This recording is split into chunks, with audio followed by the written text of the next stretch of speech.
Отрадно, что взаимоотношения наших стран сегодня имеют высокий уровень взаимопонимания, взаимного уважения и доверия.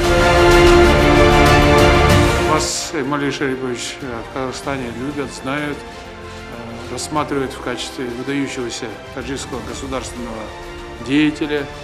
И сам факт пребывания здесь, в нашей столице, именно по поводу такого мероприятия, то есть открытие Дней таджикской культуры в нашей стране, безусловно, имеет очень важное символическое и политическое значение.